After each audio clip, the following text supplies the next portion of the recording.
అసూయమైన బుద్ధి అసలు ఉండకూడదండి. ఆడు ఎదిగిపోతున్నాను, నేను ఇలాగే ఉంటున్నాను, ఇలాగే ఉంటున్నాను, నేనేం కొనట్లేదు, ఆడు కొనే అతనాడు, ఆడికి ఇన్ని కోట్లు వచ్చేస్తున్నాను. ఎందుకు ఏం చేస్తావు చెప్పు? బంగారం ఎందుకు వేస్ట్ అలా మట్టిలోకి వెళ్ళిపోయేది? అన్నీ కావాలి భూమి మీద, అన్నీ. ఏం చేస్తావు చెప్పు? ఎకరం పక్కన ఎకరం తర్వాత ఎకరం తర్వాత స్టేర్ మీద స్టేర్ అన్నీ తెలిసినా ఈ భూమి మీద అది ఎంత ఉందో చూడు బావా కొనేద్దాం, ఇది ఎంత ఉందో చూడు మావా కొనేద్దాం ఏమండి?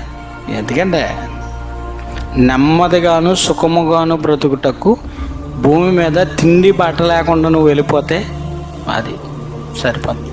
ఇది మామూలుగా భూమి మీద జీవించే ఒక జీవన విధానం.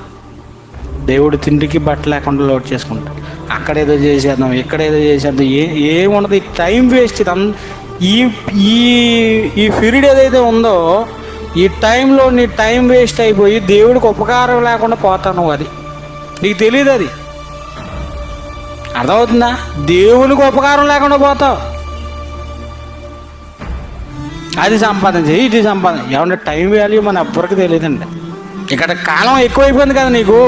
నీ ఇష్టాన్ని నెరవేర్చుకోవటానికి, నీ కాలాన్ని నీ ఇష్టం వచ్చినట్టు భోగాన్ని వెళ్ళబోసుకుంటానికి, ఆస్తులు కొనుక్కోవడానికి, ఇంకేదో కావాలని ఏమి సంపాదిస్తావండి? ఏం సంపాదించి పట్టుకెళ్తావు భూమి మీద?